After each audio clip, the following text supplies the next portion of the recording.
And Colin, just minutes ago here behind these doors in the Senate chambers, senators passed one property tax reform bill, and they're going to be talking about, debating, and possibly voting on 3 more today. And this isn't the only place people are talking about the soaring costs of owning a home.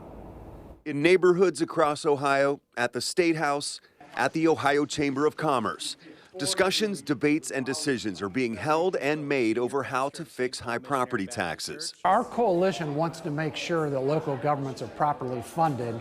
We just want to make sure also that taxpayers make those decisions, not the marketplace. Tom Zano represents the Ohio Taxpayer Protection Coalition and is a former state tax commissioner. He was one of several panelists Wednesday at the Ohio Chamber of Commerce's Property Tax Reform Forum. It brought together policy experts, tax leaders, state officials, and businesses. Zano supports reform efforts at the Statehouse. I think that those bills are incredible in the sense of they're going to have a real impact to get us back to those taxpayer protections where values go up does not equate automatically to increase taxes, and so that protects taxpayers.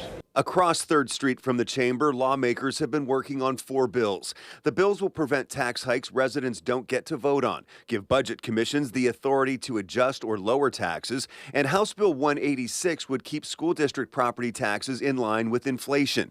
The Legislative Service Commission estimates this bill alone would reduce property taxes by $1.7 billion over 3 years. School leaders and advocates say funding loss will lead to cuts in programs and staff.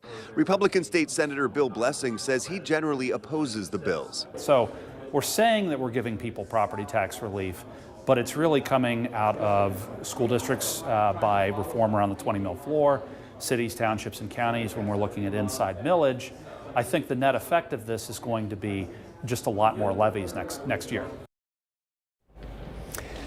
Now, Senator Blessing did support House Bill 186, which is the bill that passed today just a few minutes ago by a vote of 30-3, so it did get a lot of support. The Senate is expected to pass the other 3 bills as well. The governor's press secretary told me that they will review the language in the bills and then before deciding and before commenting on them, but they want to thank the legislature for putting many of the recommendations that came out of the governor's working group on tax reform into this legislative package. Now, this all comes at the same time a grassroots group is trying to put a constitutional amendment on the ballot for voters to decide that would eliminate all property taxes across the state. And we're watching that as it develops as well. Live at the Statehouse, Doug Petcash, 10 TV News. Yeah, Doug.